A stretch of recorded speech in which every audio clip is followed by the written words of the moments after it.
All right, Whitlock, you have an issue with Big Ben basically calling out the coaches. Yeah. I listen, man, at some point you got to fall on the sword and you got to be bigger than finger pointing. And because Big Ben had an opportunity to throw that ball out of the back of the end zone. Yep. He has it every time he drops back and doesn't get the coverage he wants.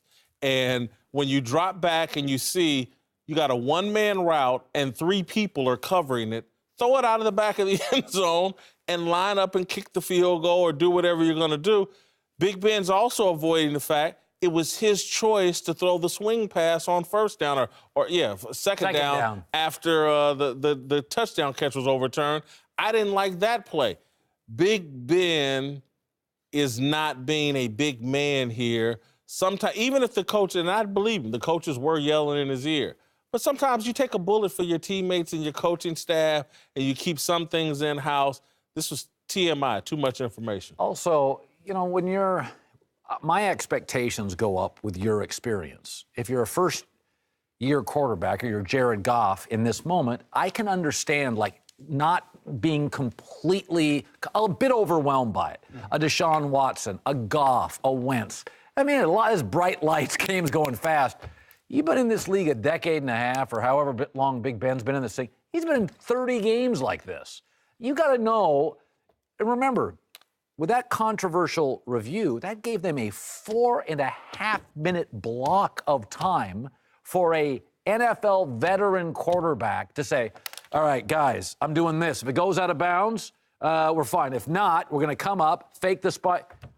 Aren't you more organized? And I know coaches matter.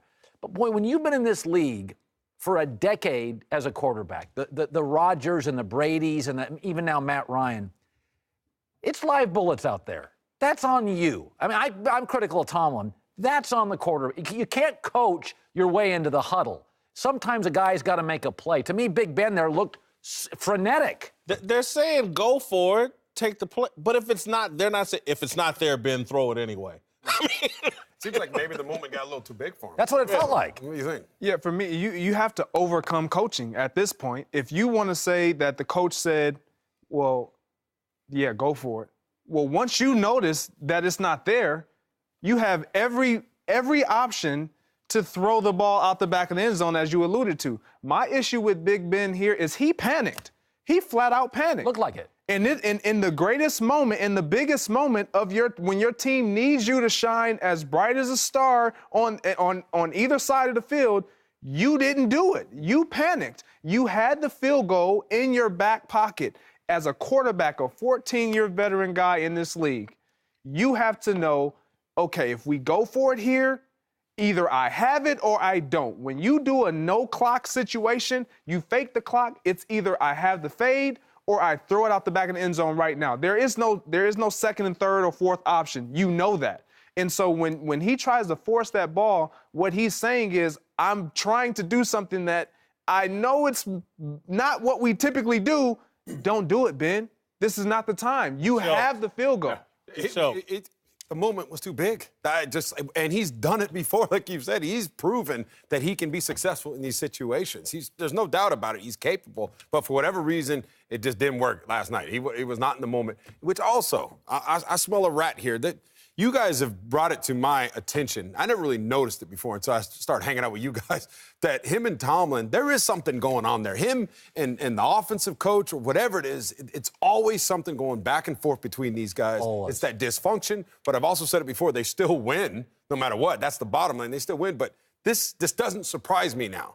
After what we've seen come out of that organization throughout this whole year, something's there. They don't like each other. I feel like it's more Ben than anybody, though, because when you listen to Mike Tomlin in his post game, he's asked, did you have a problem with what Ben's decision was?